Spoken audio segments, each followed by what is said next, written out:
Okay guys, hey, excuse the mess in the background, I'm moving out of college, also excuse this mess in the foreground.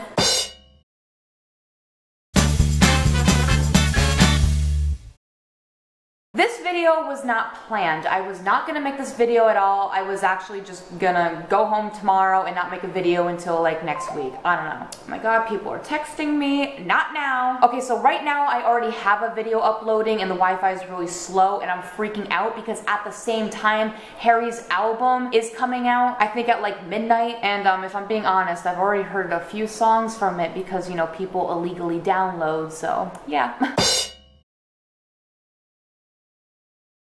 So basically by the time this video comes out, everybody would have heard the album by now. Oh my god, stop texting me. Gosh, mom. But anyway guys, from what I've heard so far, this album reminds me a lot of the Arctic Monkeys. It's a lot of like 60s, 80s, 90s. I think more of like 60s music. Very hard rock, very grungy. And I'm not even trying to be biased right now. Even if the stuff was not from Harry, I would still love it. Like, this is my taste. So this says, Harry's album, Liam's single, Niall's performance, and Louis' photo shoot will all be out on May 12th.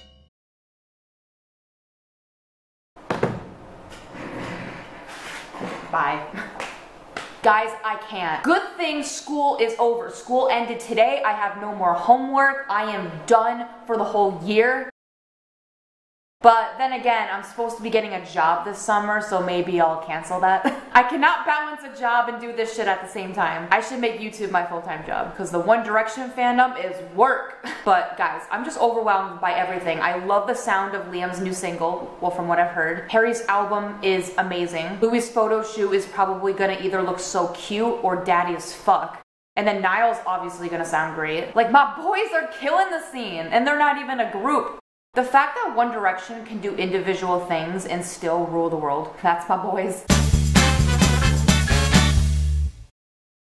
So basically, what most of you have probably noticed so far is every song on Harry's album has female pronouns, and it sounds like he's writing about a girl for every single song.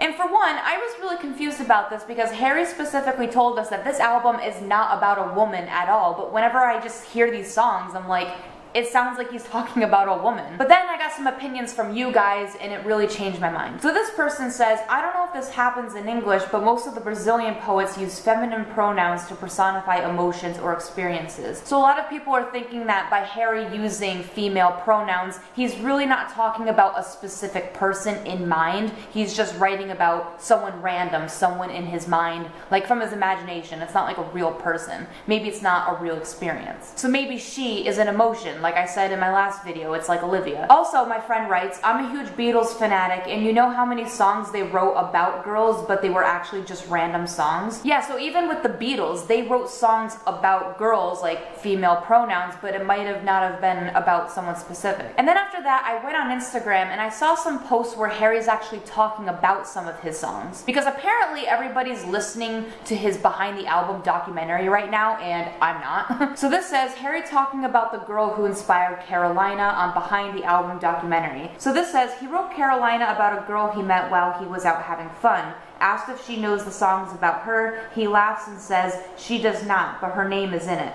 To have been part of a moment that means something to someone enough to write a song is a huge compliment. To me, this still sounds platonic because Harry said he just met a girl while having fun one night, so maybe he only knew her for a night. So it sounds like something that doesn't mean too much. Harry also says, when you leave a boy band, you feel like you have to go in a completely other direction and say, don't worry everyone, I hated it. It wasn't me. But I loved it. I don't feel like I have to apologize for that. I never felt like I was faking it. Well, thank God. I am so reassured right now. Like, I am so happy that Harry said that he actually had fun in One Direction. He didn't hate it. He loved every moment. So it wasn't really like Zayn's experience. And that's no shade at Zayn. I'm just glad to hear that my boys were happy. This also says, Harry was lied to about how high the helicopter for Sign of the Times would go. It went to 1,200 feet instead of 200 feet and he got scared.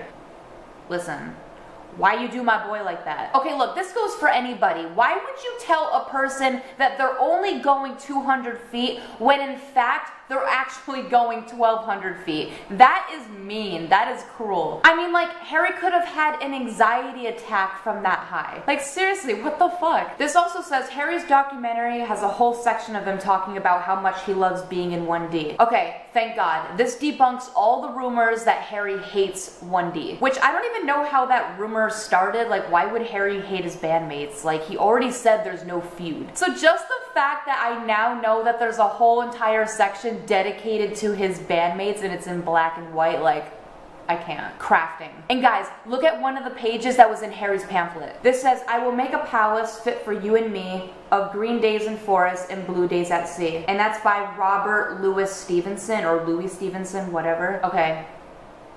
I can't even talk. The fact that Harry put a blue and green reference in that pamphlet along with the rainbow page, and then the fucking poet's name was either Louis or Louis. I can't with his fucking gay extra ass. And also this says, from the dining table, the opening line about masturbation is pretty raw. And Harry says, is it? Is it?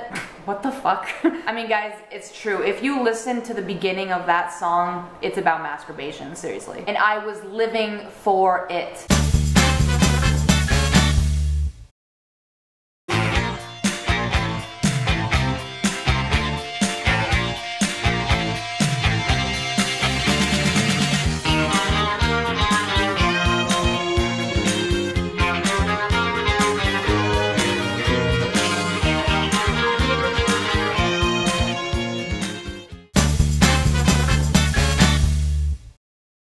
So this says, now we know why Harry said he was going to be honest in his album. Of course he can't just basically out himself or shade 1DHQ in songs, so he used metaphors and mixed his feelings with stories, as he said. Woman is similar to happily, jealous Harry seeing Louis with his beards. Kiwi is a flightless bird and about stunts. Sign of the Times and Sweet Creature is about obstacles in their relationship, but still bringing each other home and are in this together. Two Ghosts is not being with Louis publicly. We just gotta read between the lines. He did as best as he can without being so obvious. He's honest with his feelings, not with the het interpretations, aka being with women, knocking them up, etc. Also, I know he can't say the complete truth when he tries to explain his songs. This is why he said he'll leave his songs up for interpretation. Can we all just let that post sink in a little bit? Because I think all of us at this point are like, oh my god, all the songs are about women, he's straight, like I don't think he's gay, blah blah blah. Harry leaves everything up to interpretation, so whatever we think, whatever the media thinks, Harry's not going to confirm or deny it. So I mean, at this point, we can just think whatever we want. And to be honest, guys, this person was so right. Do you really expect Harry to just come out in an album? Like, I know he said he was trying to be honest, but that was the most honest he could be. How much do you want to bet that in his second album he will start to drop male pronouns? Because Harry said that he has saved a selection of songs for his second album because he didn't want to say those words yet. So yeah, guys, there's more to come.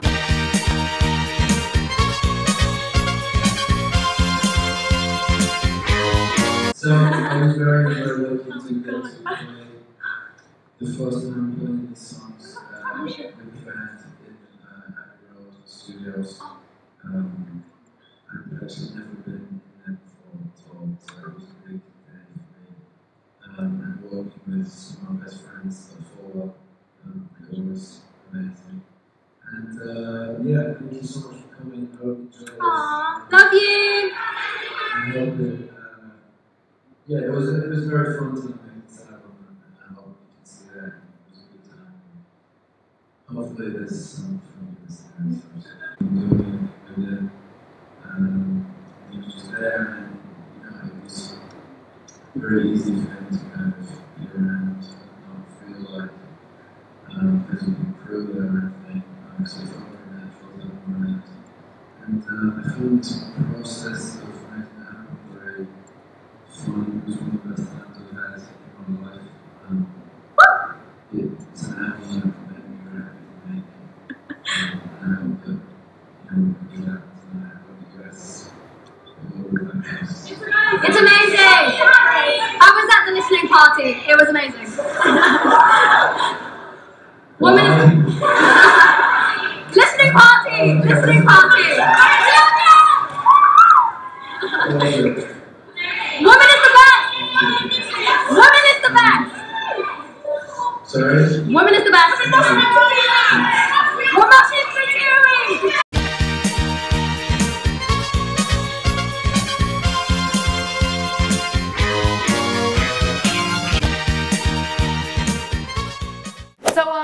yeah, basically that's it for this video. Please write all your thoughts below. And yeah, the next time I see you guys, I'll be at home. And again, I'd like to apologize for the slow Wi-Fi that I will have, so it will be very hard to release a video on time. So like always, I make a video whenever I want, so like and subscribe. All my social media is down in the description, and I will see you guys later. Bye.